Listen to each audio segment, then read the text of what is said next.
that leads me to our special guest who is with us, who is actually part of, I think, the raising up of new voices that are going to be kind of like a fresh vanguard talking to America about the organized left and how they go about dismantling culture. And I think we just have to learn these terms. Would you welcome Melissa Tate? Melissa, come on and join us. You've got a best-selling book out there called Choice Privilege, and you have a unique story to tell. You've been doing activist work. You've been working as an author and a speaker.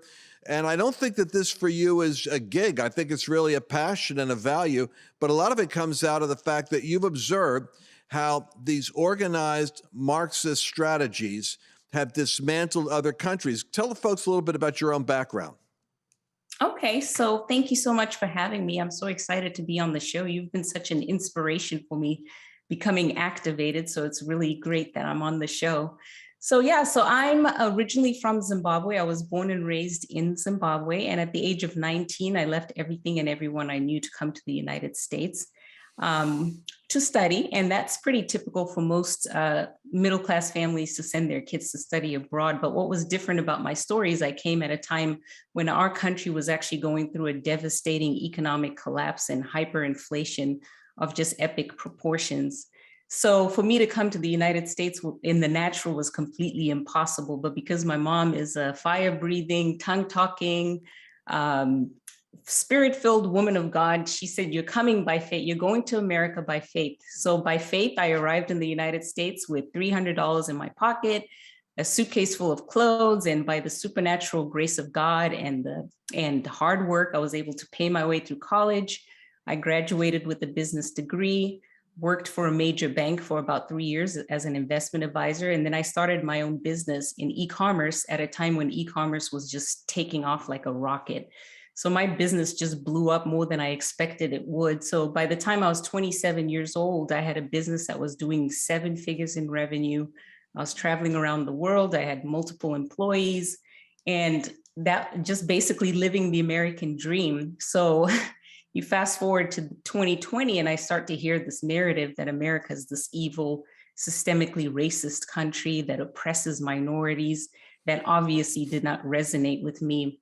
But that's the reason why I ended up writing my book, in order to make sense of what was going on in the country. So let's talk about that for a second, because Marxism is an ideology that thrives on division. It literally accumulates power and puts money into the hands of new elites that control systems of government and business by taking power on the basis of strife. It's one of the most demonic things in the world. If you think about a business strategy, by organizing class against class, the poor against the rich, you could destabilize a country and destroy it. But in America, as you're testament to, the Marxists ran into a problem, and that is this promise of a middle class, which is why you see the left strategically at war against the middle class. They're against small businesses. They're against middle class sports, middle class symbols, the flag, NASCAR, NFL. And so we have a different kind of Marxism here. Talk to the folks and explain to them how, if economic Marxism can't create a revolution of tearing the country apart over economic disparity, what did the Marxists do in America that gave them a foothold? Well, when Marxists are not able to exploit the economics of a society, then they can exploit other divisions in a society. In America, because it happens to have a history of slavery and all this history of racism and so forth, they were able to take that from the past and use that as a root of division. So you see that in the United States, they're now using race as something that they use to divide the country. So basically, it's divide and conquer politics. And like you said, it's the politics of grievance. And this is something that I actually witnessed in Zimbabwe as well, because we do have a white population in Zimbabwe.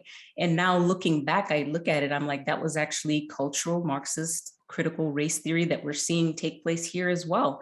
And basically what happened in Zimbabwe is that, for after independence, our president declared that Blacks and whites would come together and move forward and look towards the future and not towards the past of our colonialism.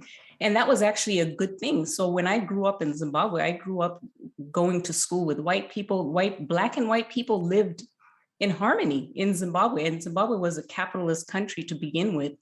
And when they started to implement these socialist policies, it started to create a lot of economic turmoil in the country.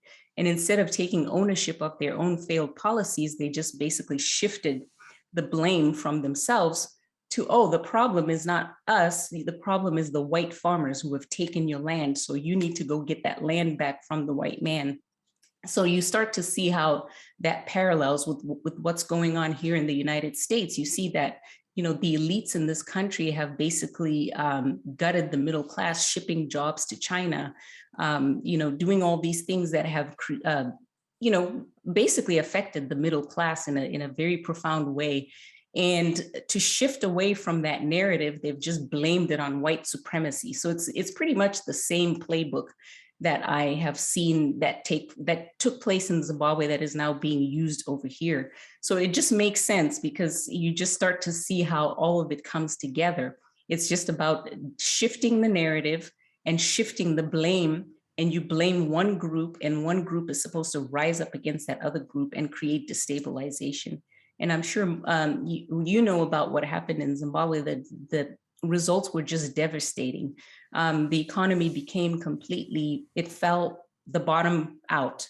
I mean, we had the worst inflation in the history of the planet.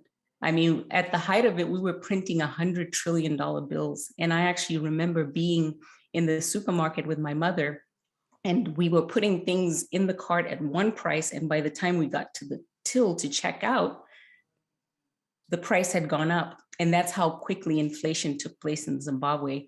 So as you can imagine, it was just devastating for both Black and white people. The middle class was completely destroyed. So now we have a tiny rich elite in Zimbabwe and everybody else is poor. Yeah, and so and that's exactly what the left wants to do in America. They want to make sure that the tiny rich elite that they have, which is the oligarchs now, the big companies, the big box stores, are all thriving. Mm-hmm. COVID was the perfect gift for them because they could shut down and destroy everybody else, print paychecks so that people don't have to work.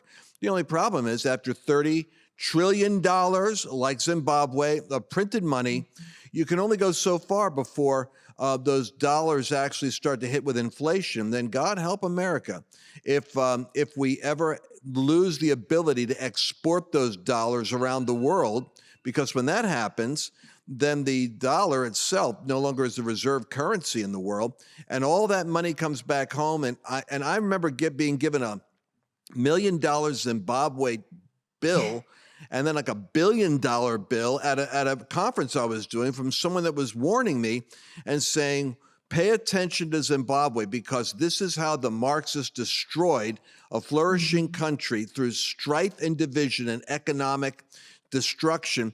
And I could see the devil doing the same thing in America. And since we're talking about this as a spiritual thing, you made a very interesting statement that I wanted you to amplify, because I wrote in my book that the woke phenomena has an even bigger danger because it operates as a religion. It's almost like it has its own. Cancel culture is actually like excommunication. It's what you do when you're not maintaining the orthodoxy. Blasphemy laws is when you use the wrong gender pronoun. And so critical race theory is a lot like a false religion, isn't it? It absolutely is. It has become a religion that is embraced by even the Black community. And this is something that we're seeing take place. And what you see is, if you study Black American history, you find that they were very spiritual people, but now it's become kind of like a religion of Blackness. And now the identity is no longer, I am a child of God, I'm a born again Christian, and my identity is who I am in Christ. Now the identity is, it's my Blackness. And then when you also see it on the white liberal side of it, they're embracing it as a way that they see it as they can be the saviors and the guardians of the Black community and help them, and the whole white guilt thing. So it is actually rooted in that it is not based on any type of factual information. If you study the information as far as the ideology that is behind Black Lives Matter and the claims that they make, you actually find that it is absolutely based on things that are not even factual. So in the book, I actually talk about how, the statistics of, let's take, for example, the police brutality that they tout out there as the reason why they believe that there is systemic racism in the United States. That is something that when you actually study it, you find that the Black community, you find that the police actually shoot more white people than they do Black people.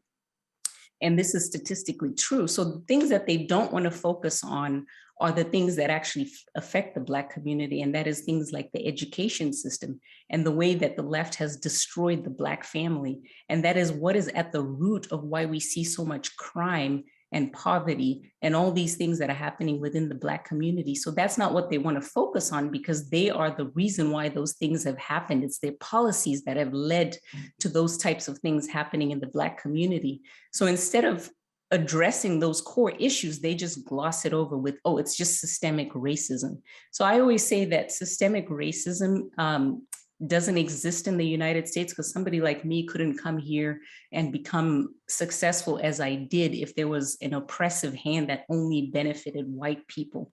But what I do say is that there is a party in the United States, which is the Democrat Party, one of the two major parties, that has systemically targeted the Black community. And they have used the Black community to create plight that they can then weaponize against the country in a cultural Marxist way. So that's what we're seeing right now. So the reason why I'd written the book was just to show how this information that they're giving out, that there's systemic racism in the United States, this is information that is being weaponized in a cultural Marxist way to divide and conquer America. Are you thinking about clicking away? Don't click away. The whole podcast is over on lancewallnell.com/podcast. Go download the whole thing. Go there. They're there every day. The full uncensored truth just for you.